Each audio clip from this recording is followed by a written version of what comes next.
Ekikije aho bwanyuma y'urukiko rwabo olwo kubanza kushitama bwanyuma yo kwehagura hari FDC eyanaja nankumbi kandi aba basharamu okutandikaho ekibiina kyabo baruge omu FDC abari kurira ekibiina bahebwa omurimo ogwo kutandika kukora kyone kiri kwetagisa okureba ngu bahandikisa ekibiina aho naho.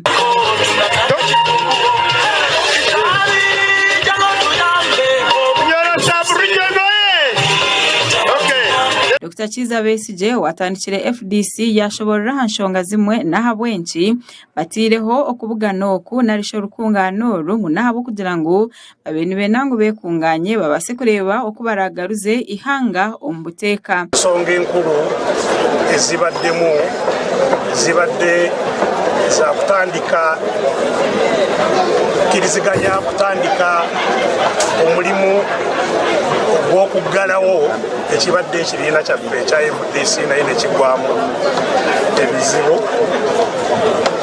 n'ekyokubiri ekyo nga kirina myezi 6 ssemateeka waffe akiwa myezi 6 kitambuza kituusa bwekiggweera.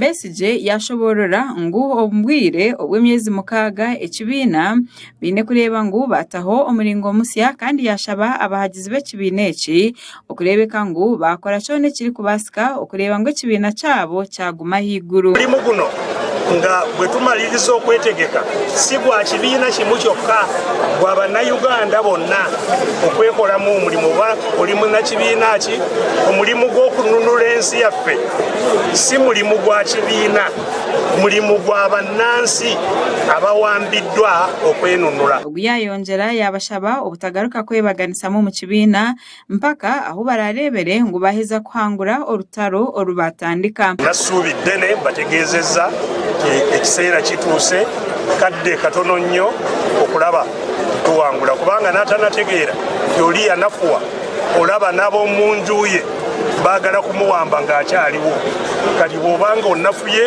era ebyo bye bikutuukako n'olwekyo ffe kaseera ke kano twekolemu omulimu n'ebyo bye twogeddeko okukola nga bitambula tetusaanye kujja maaso okununula ggwanga.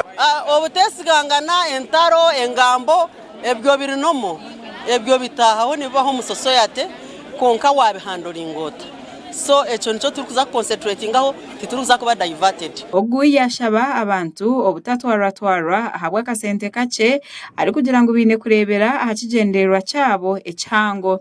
Elias Lukwago yashoborora omurimo gwo kutandika ekibiina ekisya ngo kandi beteekateekire okutandika bakakora kyona ekiri kwetengesa kubanga amangu ddala nga bwe kisoboka omulimo tugenda gutandikako bukwaku.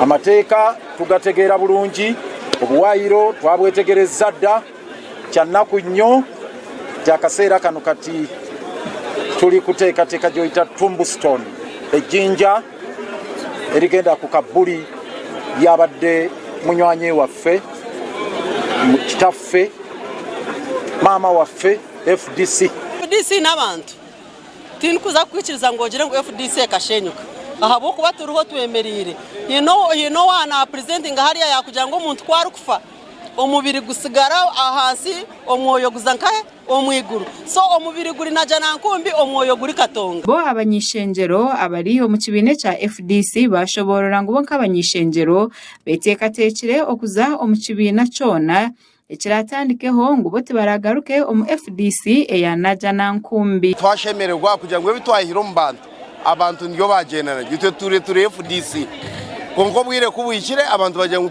FDC tugicinge tukore ikindi kibiina cyo butegeki. Turozetsone kusinga yegambire tutandikiro process egenda kuba ne dissolvinga ekitebe kya Forum for Democratic Change Party omu butongole. Ebintu bitwire nibigenda mu misho aho mu kibiina kitu kya FDC abamwe mu bintu mubireba ibindi mutakubireba konka itwaikeri izoba neki bari kweta reset reload refresh. Makuru agagasha kwa Ronald Ngabirano ahabwa Sky TV omuri Kampala.